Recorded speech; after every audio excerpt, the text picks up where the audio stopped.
দেখলেন তো জীবনের সামান্য বিশৃঙ্খলতা কত বড় সমস্যার কারণ হয়ে দাঁড়িয়েছে। কেন হলো এই সমস্যা? সর্বদোষে নেশা করে এমনটা হয়েছে, ওর তো আর কোনো দোষ নেই, ও একা না, আমার সবাই।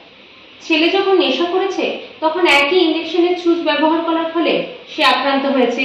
তারপর বাড়ি ফিরে স্বামী স্ত্রীর স্বাভাবিক সম্পর্ক যাপন করার ফলে বৌমাও আক্রান্ত হয়েছে। আর আপনার অপারেশনের সময় রক্ত দেওয়ার ফলে আপনিও আক্রান্ত হয়েছেন। বৌমা তো প্রেগনেন্ট, তাহলে বাচ্চাটার কি? এইডস আক্রান্ত মায়ের সন্তানেরও কিন্তু এইডস হয়। ঘর সংসার করে কেন তবে মানুষ? এইডস বাঁধানোর জন্য? আমার বাচ্চাটা আমাকে ক্ষমা করে দাও। বাবার থেকে ছেলে, ছেলের থেকে বৌমা, কি জঘন্য একটা রোগ। একসাথে বাড়িতে থাকার উপায় নেই, একসাথে খাওয়া দাওয়া মেলামেশা, এই রোগ থেকে কি মুক্তি পাবো না? আমি তো আমার কথা ভাবি না, আমার মেয়ের কথা তো ভাবি। আপনার ধারণা ভুল। এইডস আক্রান্ত রোগীর সাথে মেলামেশা করলে, একসঙ্গে থাকলে কিংবা খাওয়া দাওয়া করলে এইডস ছড়ায় না। বলছেন কি, তাই নাকি?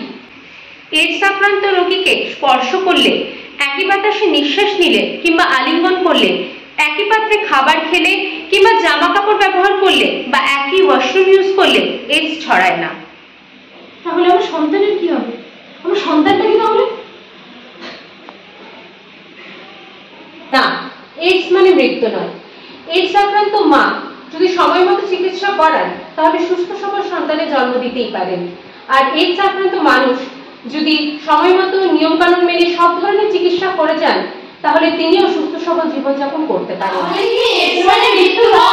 তাহলে এইডস প্রতিরোধের উপায় কি? রক্ত পরিসঞ্চালনের সময় বারবার রক্ত পরীক্ষা করা, ব্যবহৃত সূচ ব্যবহার না করা, সেলুনে একই ব্লেড ব্যবহার না করা এবং অস্বাভাবিক যৌন আচরণ না করা।